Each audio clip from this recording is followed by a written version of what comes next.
교회는 배우는 곳이라는 제목으로 말씀을 나눕니다. 교회가 무엇하는 곳입니까? 아마 교회는 다양한 일을 합니다. 먼저 모이는 곳입니다. 교회는 모이는 곳이고, 교회는 또 모여서 예배하는 곳입니다. 또 교회에 모이게 되면 홀로 모이는 것이 아니고 여러 사람이 함께 모이면서 서로 얼굴과 얼굴을 보면서 교제하는 곳입니다.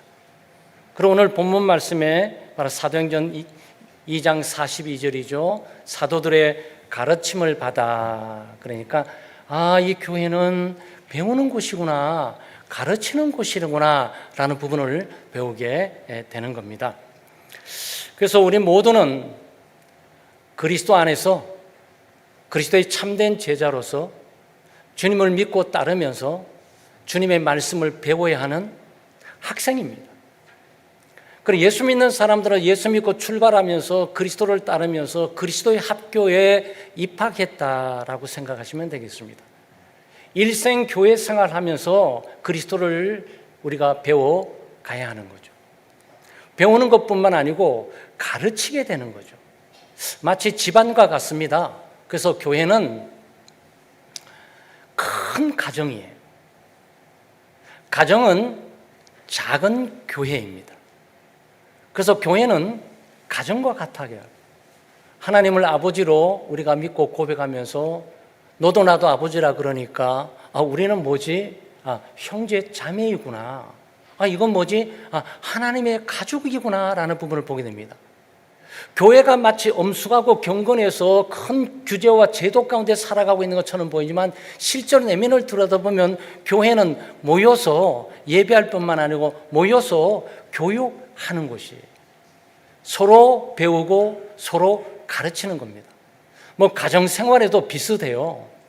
여러분, 지금은 한 사람만 낳지만 가정에 그래도 옛날에는 1명, 2명, 3명, 4명, 많으면 7명, 8명, 10명까지 있는 가족도 저는 봤어요. 참 정말 다복한 가정이고 삶은 어렵겠지만 삶의 우여곡절 많은 것 가운데 가지 많은 나무에 바람 잘 날 리 없다고 그 모든 것 가운데서도 하나님의 은혜를 많이 경험하면서 이렇게 살았던 거죠. 근데 첫째 놓고 둘째 놓고 세 번째 놓을 때는 그거 잘 돌볼 시간도 없습니다. 엄마 아빠가 그냥 언니 형이 돌보는 거예요. 위에서 돌보는 거예요. 근데 이게 교회 생활과 비슷해요.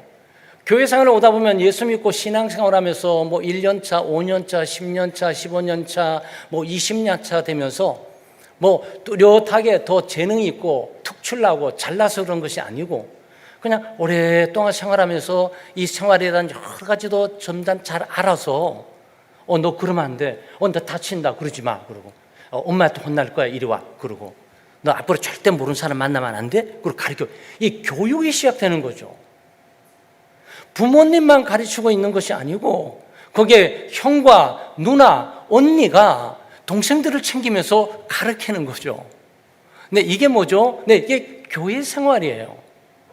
교회 생활은 모여서 왔다 갔다 하는 것처럼 보이지만 거기 모든 중간중간에 하나님의 말씀을 중심으로 해서 삶의 변화가 있고 거기에 삶을 서로 주고받는 가르침과 권면과 교훈과 또 이런 것들이 함께 다 어우러져 있는 거예요.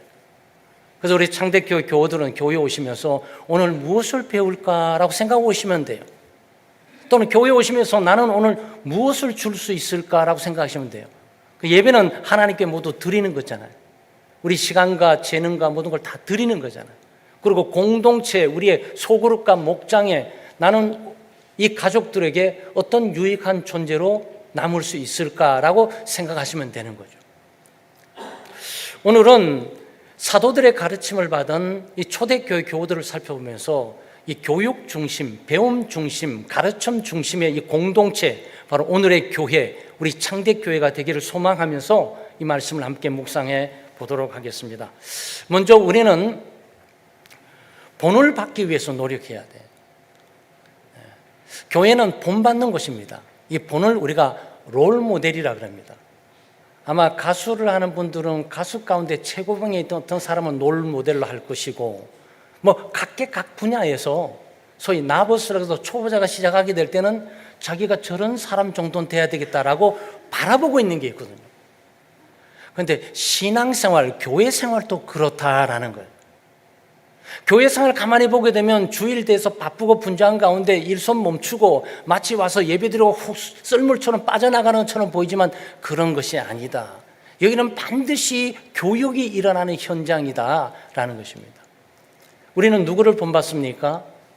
그리스도를 본받는 거죠. 우리 주님 예수 그리스도, 그분이 우리의 롤 모델이에요. 창대교회의 롤 모델이고, 우리 창대교회에 소속한 모든 교우들의 롤 모델이고, 창대교회에 소속한 모든 가정의 롤 모델이 바로 예수 그리스도예요. 그리스도를 본받아 가는 거죠. 그리스도를 본받아서 따르면서 가다 보면 내가 다른 사람에게 그리스도의 본이 되고 있는 것들을 발견하게 됩니다. 바로 그것이 배우고 가르치는 거고, 본받고 본을 보여주는 거죠. 바로 이것이 살아있는 믿음의 공동체의 바로 교회인 것입니다. 그리스도의 무엇을 본받습니까? 그리스도의 인격을 본받습니다. 사랑, 희락, 화평, 온유, 절제, 충성, 양성, 이런 성령의 열매에 관계되어 있는 그리스도의 모습을 우리가 복음서에 보면서, 오늘도 그리스도는 살아계셔서 우리 창대교회의 주인이 되시고 지금 현재 여기에 살아서 계시면서 우리 예배를 받으시는데, 우리가 그분의 인격을 우리가 본받는 거란 말이죠. 그리고 그리스도의 사역이 있어요. 그리스도의 활동이 있습니다. 그리스도의 가치관, 그리스도의 인생관, 그리스도의 세계관, 그리스도의 물질관, 이런 등등을 우리가 배우는 거죠. 그리스도는 하나님의 뜻을 어떻게 알았을고, 그리스도는 하나님의 뜻을 어떻게 실현해 나갔을까라는 부분을 우리가 보고 배워가는 거죠. 우리가 주님께 가까이 나가면서 배워갈수록 우리는 다른 사람들에게 본이 되는 거죠. 그런 자발적이고 자동적인 것입니다. 갈라디아서 5장 22절 23절에 오직 성령의 열매는 사랑과 희락과 화평과 오래 참음과 자비와 양성과 충성과 온유와 절제니 이 같은 것을 금지할 법이 없느니라 그랬습니다. 삶의 열매가 있어야 되잖아요. 삶을 살아갔으면, 노력하고 애를 썼으면, 땀을 흘렸으면, 헌신했으면 거기에 대해서 열매가 있어야 되지 않습니까?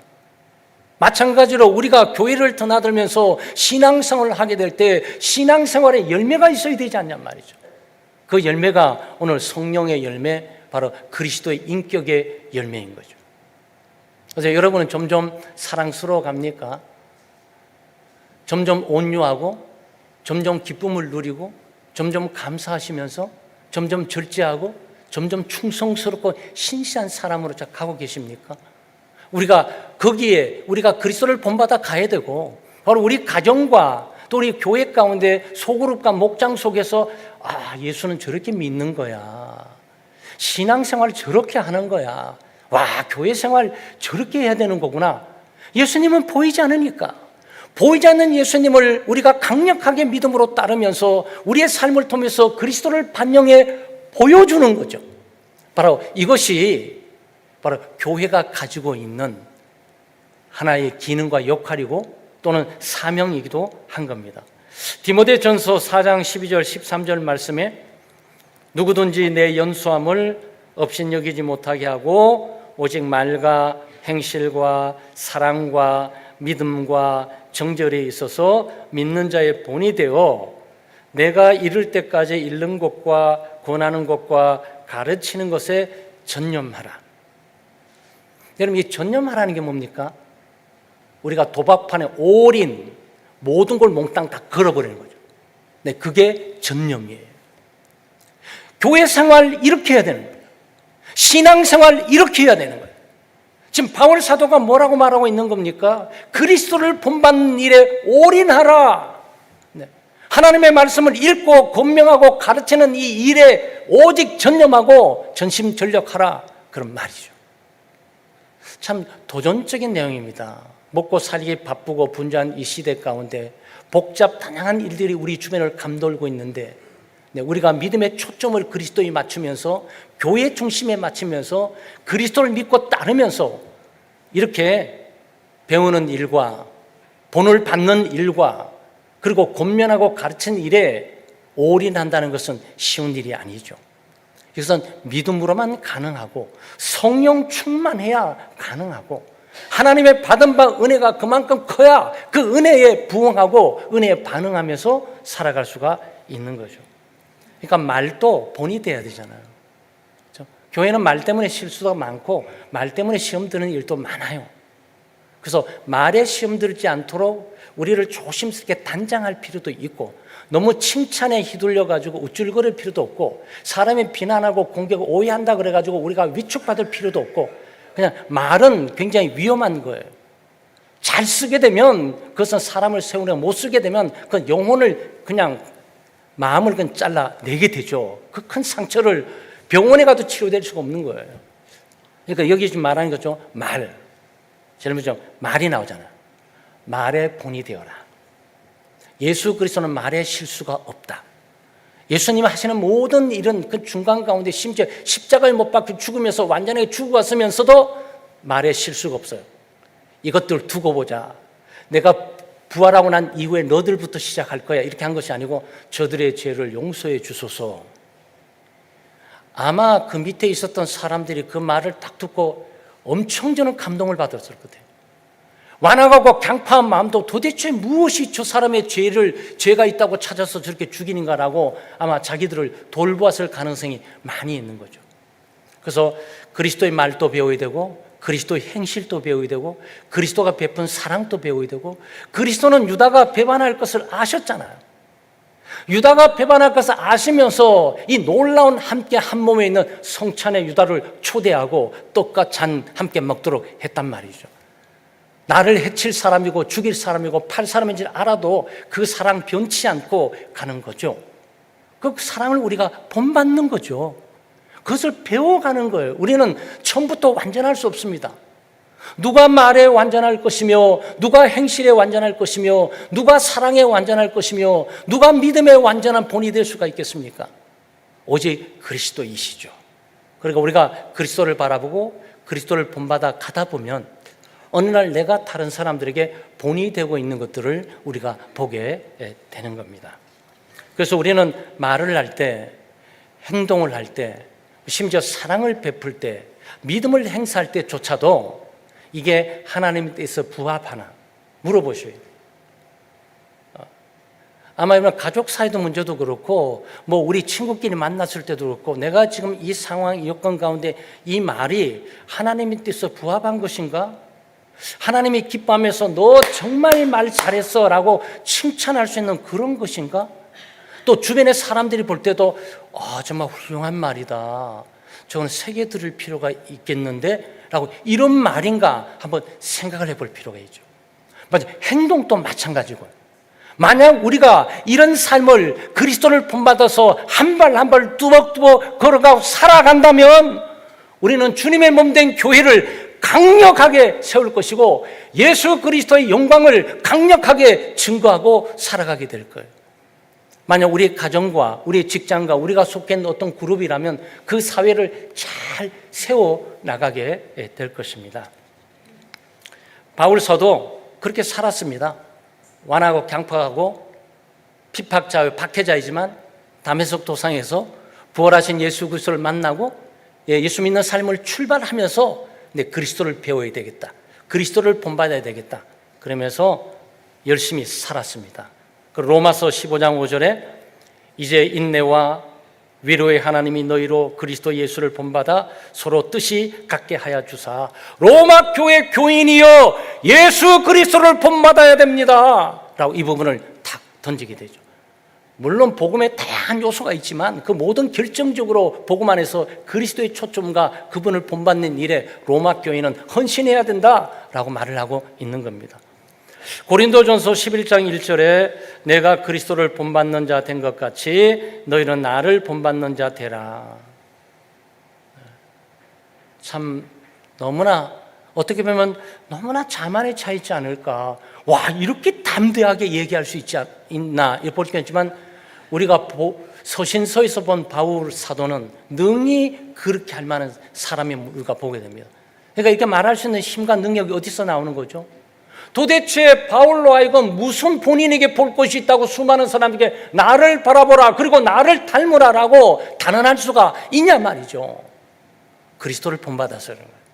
네, 그리스도를 한 번 본받아 가면서, 그러니 본받은 만큼 이 수준에서 보게 될 때 본받지 못한 많은 분들이 있어서 그리스도가 안 보이냐? 그리스도를 본받기가 어렵냐? 그럼 나를 바라보고 나를 본받으라. 결국 결론은 뭐죠? 그리스도를 본받게 될 것이다. 그런 얘기가 되는 거죠. 만약 우리의 목장과 우리 창대교회와 우리 소그룹에서 우리 리더들이 감히 나를 본받아라고 말할 수가 없지만, 저도 목사로서 그런 말할 힘을 갖고 있지를 못하죠. 나를 본받으라. 심지어 신학교에서 교수님 그러는데도, 네, 저는 교수님의 제자입니다 그런 것도 제가 당신은 저의 제자고 나는 스승입니다라고 말할 용기가 크게 없어요. 나는 과연 저분들보다 더 나을까? 이런 생각을 좀 가질 때가 많단 말이죠. 바울은 오만하고 자만한 것이 아니고 그만큼 그리스도를 보여주기가 어려우니까, 그리스도는 보이지가 않으니까 부족하지만 열심히 따라간 나를 통해서라도 그리스도를 좀 본받는 것이 좋지 않을까라는 이 마음을 가지고 나를 본받으라고 말한 거죠. 이게 고린도 교회에 얘기한 거예요. 디모데후서의 빌립보서의 3장 17절, 빌립보 3장 17절의 형제들아 너희는 함께 나를 본받으라. 그리고 너희가 우리를 본받은 것처럼 그와 같이 행하는 자들을 눈여겨보라. 그러니까 너희가 나를 빌립보 교회에 말하는 거죠. 너희들이 나를 잘 본받고 좀 따르고 있다. 그리고 그리스도를 본받는 사람들이 많이 있다. 그러니까 너희들이 그를 주목해서 눈여겨봐라. 왜? 독특하게 내가 없는 그리스도를 본받는 삶이 다른 교인들에게 있을 것이야. 나는 사랑을 잘하지만, 나는 온유하지 못하다거나, 나는 온유하지만 충성하지 못하지만, 나는 이런 각각의 사람들이 많이 있는데 그들 각각의 다양한 무지개처럼 다이아몬드 새처럼 다를 것이야. 그들을 눈여겨보면서 그리스도를 본받는 다양한 삶을 배우는 것이 좋아. 그런 얘기죠. 그래서 교회는 배우는 것이에요. 그리스도를 배우는 것이고, 그리스도의 인격을 배우는 것이고, 그리스도의 삶의 목적과 의미를 배우는 것이고, 그리스도의 하나님의 뜻을 행하는 사역과 그 활동을 배우는 것이죠. 우리 창대교회 교우들은 정말로 신앙생활하면서 늘 드나들면서 정말 하나님의 말씀을 들으면서 그리스도를 잘 본받고 그리스도를 배우는 우리 교우들 되시기를 주의 이름으로 축원합니다. 무엇보다 더 나아가서 우리 주어지는 공동체적으로, 네, 공동체 주일 성수의 본, 이것도 얼마나 좀 놀라운 본이겠습니까? 천하 없어도 그 사람은 주일에 여기와 하나님의 공동체와 있다는 거, 네, 여러 가지 집회 참석의 본을 보이는 거, 찬양하는 삶의 본이 되는 거, 예배하는 삶의 본이 되는 거, 봉사하고 섬기는 삶의 본이 되는 거, 사람들을 섬기고 또 상담하고 돌봐주는 게 본이 되는 거, 네, 이게 정말 얼마나 귀하냐고요. 우리는 본이 필요해요, 교회는. 왜냐하면 주님이 보이지가 않잖아요. 주님은 우리를 통해서 나타내기를 원한단 말이죠. 그러니까 우리가 부족하지만 성령 충만을 의지하고 예수 그리스도를 믿음으로 마음속에 모시고 하나님의 말씀을 열심히 공부해 나가면서 그리스도를 본받아 가면 되는 거죠. 그러면 부족하지만 그리스도의 영광이 나를 통해서, 그리스도의 인격이 나를 통해서, 그리스도가 행하던 모든 것들이 혹시나 모방하고 훈련한 나를 통해서 드러나게 되는 거죠. 그게 교회. 교회는 그것을 하는 곳이다라는 겁니다. 두 번째는 배우는 일에 열정이 있어야 되겠어요. 배우는 일에 열정. 사람은 죽을 때까지 배워야 됩니다. 일반적인 생활에도 마찬가지고 교회 생활도 그러잖아요. 여러분 1, 2년 교회 생활하다 그만둘 건 아니죠? 네, 교회 생활 죽을 때까지 하셔야 돼요. 창대교회 안 하시면 또 다른 교회 가서 하셔야 되고, 또 이사 가면 거기 가서 또 하셔야 되고, 외국 가면 또 거기 가서 또 하셔야 돼요. 세상 끝까지 어디를 가도 교회 생활을 하셔야 돼요. 교회 생활 하는 동안 우리에게 주는 공동체에 주는 하는 것은 바로 배우는 곳이니까 배우기를 마다해서는 안 됩니다. 무엇을 하기 전에 꼭 무엇을 해야 되는 거죠. 잘 가르치기 위해서 잘 배워야 되는 거고, 그렇죠? 잘 보여주기 위해서 잘 봐야 되는 거고. 그러니까 전도도 그렇게 생각하시면 돼요. 그리스도를 잘 본 사람이 그리스도를 정확하게 제시해 주는 거죠. 그런데 그리스도를 잘 못 본 사람은 뭔가 얘기를 해줘야 되는데 자기가 얘기해 줄 대상을 잊어버렸어, 누군지를. 그러면 이게 얘기가 안 돼요. 애인을 소개하게 될 때 정확하게 애인의 모습과 성격과 기질과 좋아하는 거, 원하는 거 이런 것을 자세히 알아서 소개를 해야 되는 거죠. 그래야 제대로 아는 거 아니겠냔 말이죠. 네, 교회 생활은 배우는 생활이에요. 그래서 현대교회 교우들이 공부를 잘 안 한다고 그래요. 바쁘고 분주하니까. 그나마 주일 지키는 것도 벅차고 힘든데 어느 세월에 성경 공부까지 하면서. 근데 그렇지 않아요. 배워야 돼요. 죽을 때까지 배워야 되고 신앙생활 교회에서 한 해까지 배워야 돼요. 하나님의 말씀을 배워야 돼요. 이 하나님의 말씀은 얼마나 방대한지 모릅니다. 이거. 네. 여러분 신학계, 신학세계에서는 말이죠. 단어 하나 갖고 5년 동안에 연구하면서 박사 논문에 도전을 해요. 믿음의 순종. 로마서 1장에 나와 있는 믿음의 순종. 이게 뭘까? 네. 5년 동안 공부해서 박사학위예요. 저를 가르쳤던 신약성역 교수가 그랬어요. 네. 본인이 믿음의 순종이나 단어를 가지고 논문을 썼어요. 그 얼마나 놀라운 일입니까? 그러니 하나님의 말씀 하나하나 일거수일투족 모두 영감된 말씀으로 허투루 된 것이 없고 전부 우리에게 삶과 영혼에 도전을 주는 영향 있는 말씀이란 말이죠. 우리가 이 말씀을 기회가 있을 때마다 부지런히 배워야 됩니다. 오늘 바울 사도도 디모데를 가르치지 않습니까? 여러분에게 가르치는 분이 있으세요? 여러분 누구를 가르치고 계세요? 가르치셔야 돼. 가정에서 가르치든지 찬양대에서 가르치든지 소그룹에서 가르치든지 뭔가 가르쳐야 돼요. 그 가르친다는 얘기는 꼭 지식이나 능력이 있어서만 아니고 주님과 함께 동행하면서 받은 바 은혜가 있고 주님과 함께 동행하면서 기도 응답을 받았던 것도 있고 주님과 함께 동행하면서 어려움과 시련을 극복했던 어떤 사건들이 있어요. 그 교훈들이 있다고요. 그 교훈들을 함께 주고 나누는 일들이 공동체 가운데 있어야 하는 겁니다. 그런데 어떤 분들은 신앙생활 하면서 배울 게 없다는 분들이 계세요. 감히 교회 내에서 말이죠. 목사님도 설교 준비해내고 막 절절매매서 막 송구 사장 내놓고 콩고돈스 내놓고 각종 주날 공부를 내도 이런 뜻이 여기 있었네라고 찾고 있는 판인데 성경 공부할 것이 없듯이 자기는 교회 생활도 다 알고 하나님 말씀도 다 알듯이 살아가는 사람들이 있어요. 그러면 안 돼요. 그것은 성장이 멈추는 거고 그 성숙함이 멈추는 거예요. 네. 자만과 교만은 신앙생활에서 큰 적이에요. 한 발짝도 전진의 앞을 나갈 수 없어요. 그러나 배움의 자세를 갖고 있는 사람은 말이죠. 아무리 술주정뱅이 아버지, 도박판 아버지에게도 배워요. 뭘 배우겠습니까? 절대 저렇게 살아서는 안 된다. 저렇게 살면 인생 망친다라고 본보기로 정확하게 보여주고 있는 거죠. 그것은 따라하는 것이 아니라 그것은 판단하면서 올바로 교육별로 자기가 선별해 가게 되는 거죠.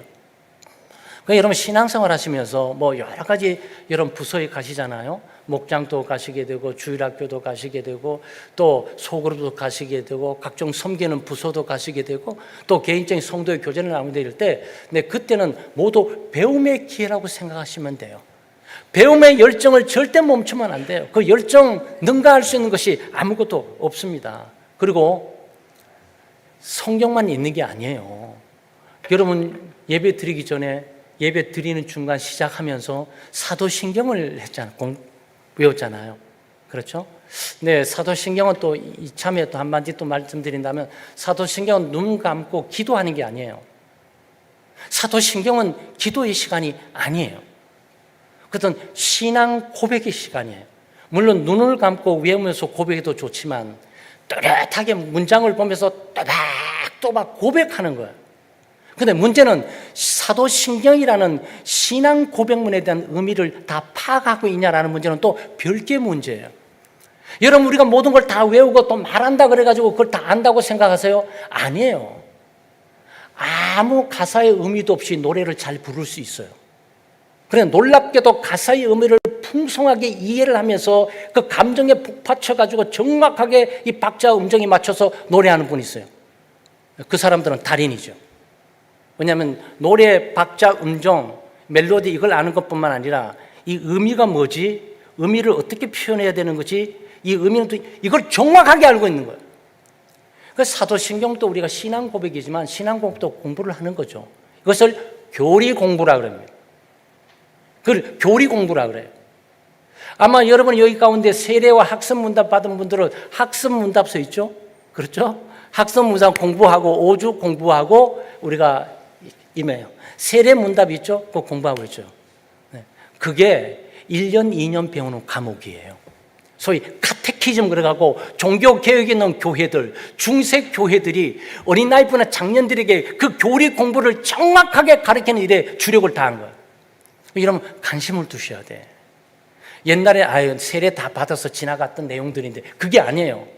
그 내용에 하나님은 누구시지, 어떤 분이시지, 하나님은 어떤 역할을 하시지, 이 부분들을 자세하게 묵상하면서 의미를 확대해 공부할 필요가 있는 거죠.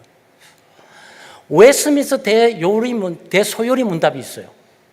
대소요리 문답도 배워야 돼요. 우리 옛날에 창대교회는 주일학교에 대소요리 문답, 또 웨스민스터 신앙 고백문, 거기다 공부하는 시간들 커리큘럼에 넣어놨는데 요즘 그게 잘 안 하고 있는 것 뿐이에요. 근데 우리 교육하는 분들은 그걸 정확히 끄집어내서 뭐가 중요한지 해야 되는 거죠. 요즘은 말이죠, 살 문제가 대두되고 있어요. 살이 너무 쪄서 문제다라는 건데, 이 살도 문제지만 살 빼는 것도 문제지만 요즘 보니까 지탱한 여러 가지 약들이 광고판에 나오던데 뼈 문제예요. 뼈 문제예요. 뼈가 튼튼해야 살은 좀 없어도 뼈만 튼튼하면 이 골격이 서는데 문제가 없어요. 살은 조금 좀 쪄가면 되니까 많이 찌면 살을 좀 빼면 돼요. 그런데 이 뼈는 말이죠, 이 뼈는 찌우고 빼고 할 수 있는 요소가 아니에요. 이거는 굉장히 튼튼해야 돼요. 뼈대라 그러죠. 이 건물을 짓는데도 뼈대를 견고하게 해야 된단 말이죠. 뼈대를 견고하지 않으면 층수 올릴수록 이건 무너져 버려요. 살찔수록 호흡도 가파라지고 몸을 세워낼 수가 없어요. 뼈가 약하니까. 이 뼈가 바로 교리라고요. 그리고 여러분과 저의 신앙생활 배워가는 측면에 있어서 이 신앙생활을 강하게 뼈대를 강하게 구축하는, 뼈대만 구축하는 것은 얼마나 중요한지 몰라요. 그래서 높은 층을 쌓아 올라갈수록 밑을 깊이 파내려가야 돼요. 밑이 깊이 파내려갈수록 그 견고한 기초 작업들이 얼마나 많은 시간을 소모되는지 몰라요. 그래서 건축하게 될 때 저는 완전히 다 몰라도 슬쩍 보니까 위층 올라가는 것보다 또 밑층 파는 게 돈이 더 든다는 거야. 기초 작업이 더 힘든 거예요. 왜? 그게 곧바로 위를 지탱할 수 있는 근거가 되는 것이니까. 그건 힘든 작업이에요. 밑을 깊이 봐서 더 깊이 내린다는 것은 얼마나 벅차고 돈 많이 들고 힘든 일이냐고요. 그게 앞으로 계속 한없이 높이 올려갈 수 있는 근거가 된단 말이죠. 교리 공부 어려워요. 힘든 거예요. 힘들지만 가치가 있는 거라고요. 여러분, 세상에 힘들지 않는 것은 큰 가치가 크게 없어요. 힘든 것이기 때문에 가치가 있는 거예요. 인생을 살아가면서 힘들고 벅차죠? 사는 게 힘들고 벅차기 때문에 삶의 의미가, 가치가 있는 거예요. 삶의 의미 가치가 없어갖고 왜 스웨덴 같은 곳에 자살이 그렇게 많냐고, 세계 제일 복지 인류 국가가. 네? 그런 겁니다. 그래서 여러분, 교리 공부, 또 신앙 고백문 공부, 시간과 기회가 있을 때 여러분 공부하셔야 돼요. 만약 그것들을 위해서 요청한다면 언제든지 저는 오픈할 예정이 있어요. 그래서 한때는 우리 창대교회가 워낙 그게 좀 할 수 있는 시간적 여유가 없어서 우리 교역자들에게 수요 예배 때 웨스민스터 신앙 고백을 우리가 강좌해 나가야 된다고 계속해서 한번 간 적이 있어요. 근데 시간이 너무 짧다 보니까, 네? 그것도 훑어 지나가는 것도 없잖아 있지만, 여러분 관심을 두셔야 됩니다. 네, 교회 생활, 교회는 뭐 하는 것인가? 배우는 것이에요. 그리스도의 본을 배우는 것이고, 하나님의 말씀을 배우는 것이고, 교리를 배우는 것이고, 신앙 고백을 배우는 거예요. 신앙 고백문, 내가 신앙을 고백하는 이 고백의 의미는 무엇일까라고 정확히 알고 우리가 고백을 하는 거죠. 여러분, 예수 믿는 사람마저 믿습니다라고 무조건 맹목적으로 가서 믿고 나가는 것 아니에요. 하나님의 말씀이 요구되고 있는 믿음, 하나님의 말씀이 인정하는 믿음, 하나님의 말씀이 제시하고 있는 신앙생활, 교회생활 중심으로 해야 되는 믿음이란 말이죠. 그리고 우리는 가르치는 열정도 좀 있어야 돼요. 잘 배우게 되면 잘 가르치고 싶은 생각이 들어요. 그래서 많이 알고 많이 배운 사람은 또 적게 배운 사람들에게 뭔가 나눠주고 싶고 가르쳐주고 싶고 권면해주고 싶고, 아니 권면할 수밖에 없어요. 형은 한 10살 돼가지고 이제 집안일도 익숙하고 다 하는데 2살 난 동생이 막 이리 뛰고 저리 뛰는데 그 내버려 둘 리가 없을 거라고 가르치는 거예요. 딱 붙들고, 너 여기서 그러면 안 돼. 앉아. 밥 앉아서 먹어야 돼. 스푼 오른쪽에 들어. 이렇게 들란 말이야. 젓가락 이렇게 들어. 여러분, 저도 아마 여러분도 마찬가지로 저도 한 대 빡 맞고 제가 젓가락질 하는 법을 아주 어릴 때 아버지에게 배웠습니다. 놀랍게도 젓가락질 하는 것도 말이죠, 이렇게 들고 했는데 이게 아니라는 거예요. 이렇게 해가지고 이렇게 들어야 된다는 거예요. 그래서 그거 연습반이라고 일주일 내내 어릴 때 그랬어요. 그런 거예요. 여러분, 지금 먹는 거는 굉장히 익숙하게 탁 찍어 탁 먹지만 외국인에게 젓가락 주면서 드셔보세요. 그러면 막 헤맵니다. 드는 법도 몰라요. 젓가락 2짝 드는 법도 몰라요. 그 사람은 굉장히 신기해요. 이걸 어떻게 가느다란 걸 2개를 손에 놓고 들지? 포크 테너 그냥 팍팍 찍어버리면 될 걸 왜 이렇게 어렵게 사는 거야? 근데 지금 말이죠, 저도 양식을 좋아하고 양식 잘 찍지만 뷔페 같은 거 가게 되면 우리 교육자들은 마찬가지고, 목사님 젓가락 드릴까요? 젓가락 쫙 가져와요.